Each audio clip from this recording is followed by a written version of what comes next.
back to She Plays the Podcast. I'm super excited to have Kerry Ann Vernon on today, a fighter out of Cork, Ireland, an Irish bantamweight champ and IMAF world champion. Kerry Ann, thanks for joining us. Thank you for having me. Yeah, I'm super excited to chat. I know you've been all over the world recently fighting. Where have you been most recently? What's been going on in your career right now? So as most recent times, I'm just back from Bahrain, which we were attending an MMA Super Cup in which the top 8 countries in the world only qualified to compete in. Ireland are actually number 6. And we made it to the finals and we took home the silver medals and a prize of $75,000 to go towards the federation here for MMA in Ireland. That's amazing. Congratulations. Big deal. It was incredible. Yeah, and so I think MMA is growing for the women's side in Ireland. I think you just had the first ever Irish national championships, right? Yeah, that was incredible.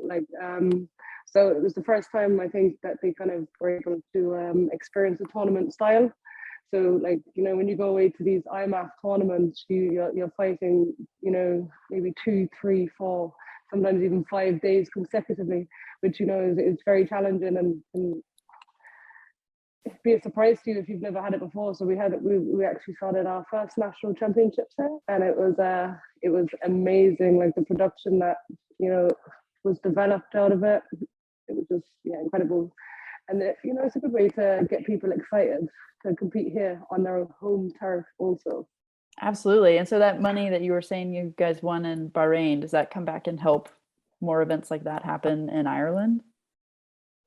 Well, absolutely. This is what it's for, because a lot of this stuff is like self-funded, and from what I hear, there's no profits being made here. People who are putting their time and money into these events are, sometimes coming out at a loss even. So they're purely doing it for the love of the sport, That's incredible.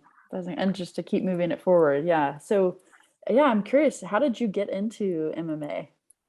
Because like you said, it's just now in 2022, having the first ever Irish national championships. It's been a while, I'm sure, to try to learn about the sport. How'd you get into it? Yeah, so I come from a boxing family in general. So I've done a bit of boxing training through the years. Did a bit of kickboxing in college. My boxing club closed down. I was working with a security guy who did MMA, and he kind of roped me into doing the Women's Warrior program, which is now actually known as Train Alta. And I did that. I didn't get my fight at the end because of the pandemic. Everything got shut down, but I stayed training at an excessive amount, if anything. The gym manager, was following my social media. She saw the amount of training I was putting in, without anyone kind of pushing me. She knew that I just had this desire, this passion, this drive. I absolutely love combat sports. And, when things started to get lifted, I jumped back in. I had completed the Women's Warrior program. So I had been educated in the fundamentals of all of the martial arts involved, the grappling side things, wrestling and jiu-jitsu. So I had enough information and, I put in the time, the drilling myself. And so when things started to open back up, she put me forward for the Irish trial. So I travelled up to, they were actually held in Belfast. There was two parts of the trials. First was Belfast, second was Cork. I was successful in securing my place on the Irish team. So from there then, after that, we went to the World Cup in Prague. I got my first ever knockout. I got a silver medal. After that, then I think I'm losing track because I've had 8 fights in the last 7 months now. So wow, that's a lot, right? Just a little bit. Yeah. What is that? So a couple questions came to me there. So I'd love to hear, what did training look like? You're on your own, but in the pandemic, kudos to you for just getting after it. What does a typical day look like for you? Well, I like to get in 3 typical training sessions a day. So I believe in doing yoga daily because for strength, balance, your muscles, your mind, yoga has just so many benefits like that. I almost judge people who don't do yoga, but we won't tell anyone. Yeah, so I like to get in my yoga every day, make sure my body is properly stretched and aligned and whatnot. I like to do a strength and conditioning session every day. And that'll change from upper to lower to full body. Well, I do a plan at the start of the week to map out a plan. I believe in keeping things changed up all the time so that we don't get bored. That's very important because things get boring. We tend not to be motivated. If you're not motivated, the workout isn't as successful. Mm. And then I like to do a martial arts specific technical training. So this is where we come into and start doing our drilling. So one day we can be specifically focusing on jiu-jitsu, could be wrestling, or it could be striking. And we'll pick a particular kind of form to focus on. And then we're gonna kind of fine tune that. Then I'll confer with my coaches. They'll be like, what does this look like? What am I missing? What do I need to expand on, etc. So That's amazing. So yeah, gosh, in the span of a year, your life has changed quite a bit, or 2 years, like going from individual and posting on social media to now, yeah, you've got a team and you're going off to all these tournaments. What is it like? What's the mental and physical toll that fighting, I think you said 8 fights in 7 months? Like, what is that? How do you recover after each one and get ready for the next one? yeah, it's not easy. I'm quite tall for my weight division. So I don't cut weight. I always say that people are like, oh, how are you going to cut weight? I'm like, I'm not. I'm going to clean up my weight because I get to weight by diet. I don't want to manipulate water in my body. I don't want to be doing that to my kidneys and my liver. Maybe, when I'm being paid big bucks at some stage, I might consider it then. But for the time being, if I can get down to bantamweight at my height through just diet alone, that's the way I'm going to do it. So that for me is the most mentally kind of and physically exhausting part because I love food. I love food a lot. But luckily, I like healthy food as much as I like the unhealthy food. So it's fine. Like because of how much I've been competing the last 7 months, I haven't really had a break. There has been some consequences on my body, like with regards to my hormones. My estrogen is like savagely low because my body fat has been between 10 and 15% for a very long time, which is not very healthy either. But having lower estrogen is, I think, less effective on my liver and my kidneys. Anyway, so the hardest part really is the diet. I love the training. You'd have to pay me not to train, and even at that, I turn down the money. Like training is easy. I love being in the gym. I wake up in the morning, I come to the gym, I go to work, I go home to sleep. I get up in the morning, I come back to the gym. I'm here all day. I'm in the changing room right now. Like I've been here since this morning. I'm gonna after this, I'm going up and I'm gonna go sparring, and then I'm gonna go to work tonight. I'll go home, sleep, I'll come back here again tomorrow. But yeah, so when you get down to like the very close to what your competition weight will say, it gets very mentally draining because when you're at that low body fat, again, your sleep starts to become effective too. And then if you don't get on top of your sleep, your weight then can actually just do the complete opposite. Your body starts to start storing everything if you're not getting enough sleep. So there's so many things that you actually have to be educated around in order to kind of be successful in getting on weight. So I think that's a mentally draining thing. But I uploaded a picture, and I say it I'm just so happy doing what I do, like that. That feeling of being in the cage, it just gives me such happiness inside my belly. So I just want to, literally, anytime I'm struggling, I'm like, Kerry, just remember how happy this makes you. Just remember. And, it just makes everything just goes away. And I'm like, yeah, I can do this. I got That's this. awesome. That's awesome. Yeah, the passion that drives you, because you just mentioned, like, you still have a job.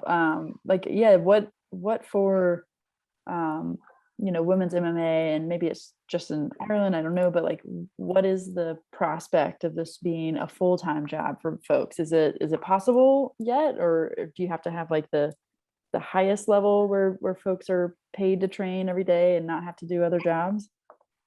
Well, I think a lot of stuff, like from what I'm gathering, like I said, I am very new to this, but I have been doing my research.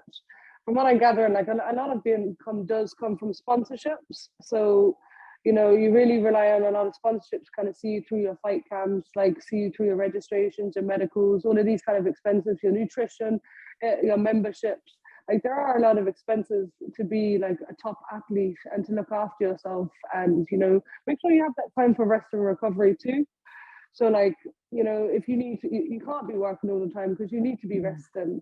Like, so you do rely on a lot of sponsorship, especially at amateur level.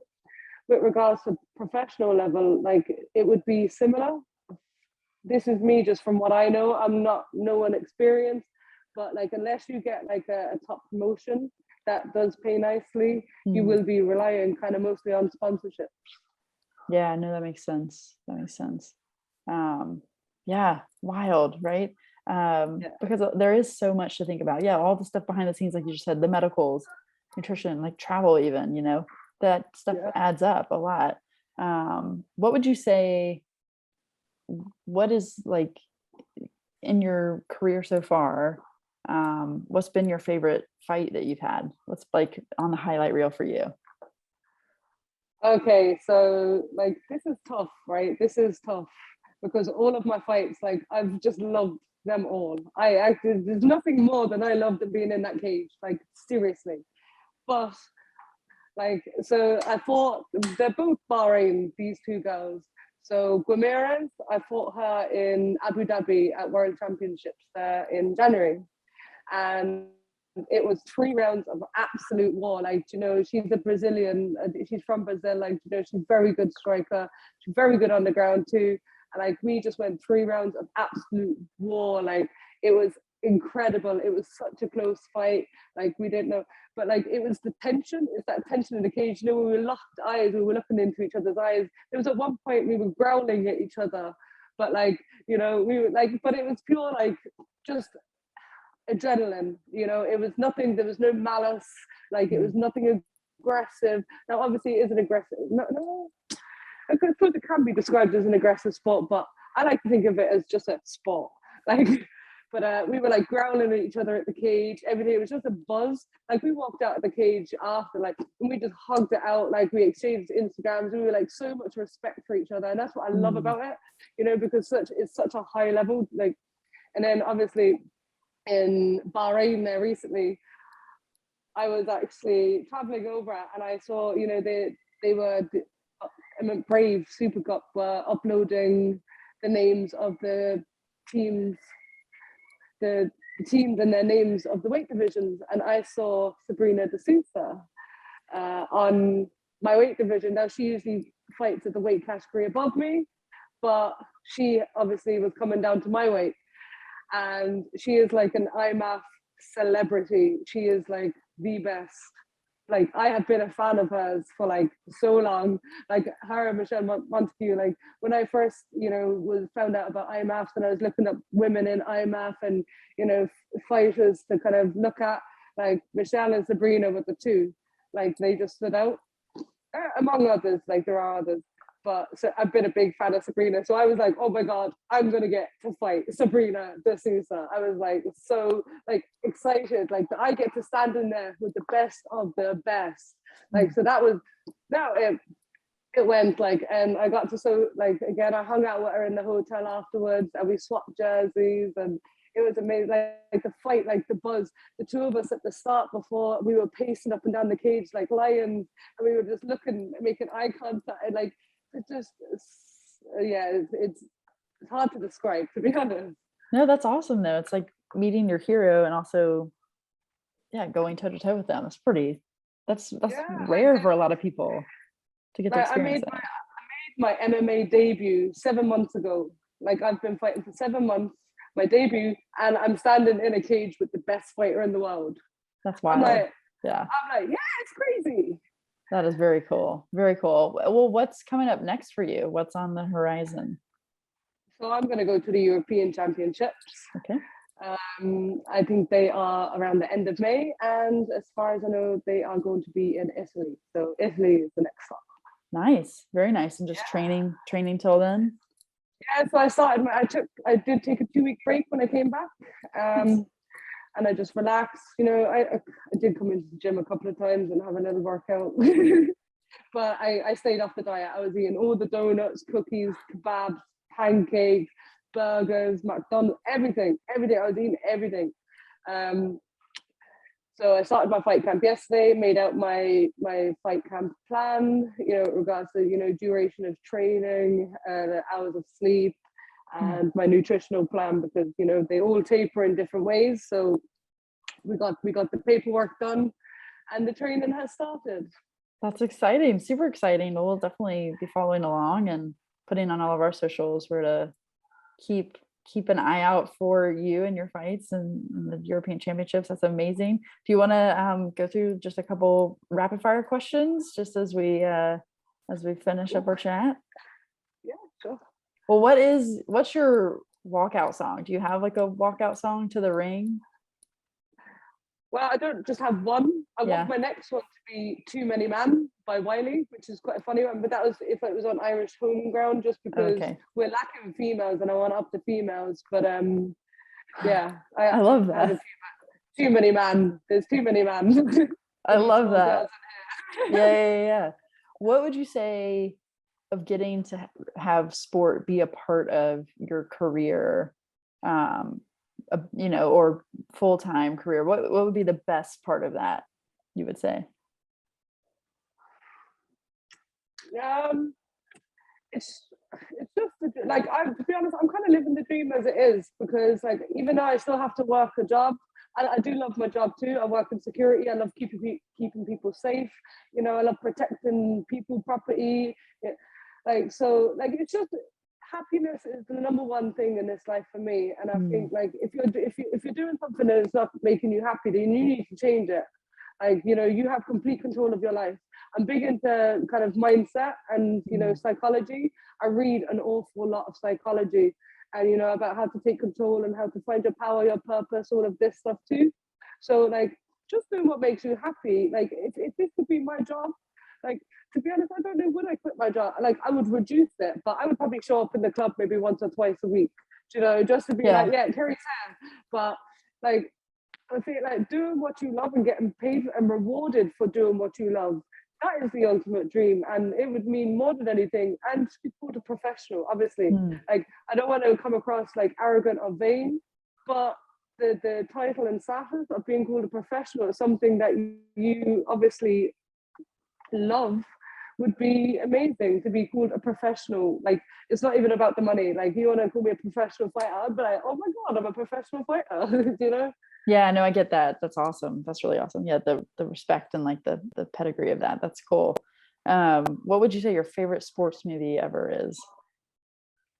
Oh, favorite sports movie, that's tough. Well, I watched Million Dollar Baby the other night. Okay. It's a good one. It's sad. Tough one. But, yeah, that one would be up there. All right, I do like the old school martial arts movies like Kickboxer and Bloodsport. Oh, there you go. Okay. Okay, So nice. I grew up. That's what I grew up watching. So yeah, love that. Who would you say is the greatest athlete of all time? Ooh, greatest athlete of all time.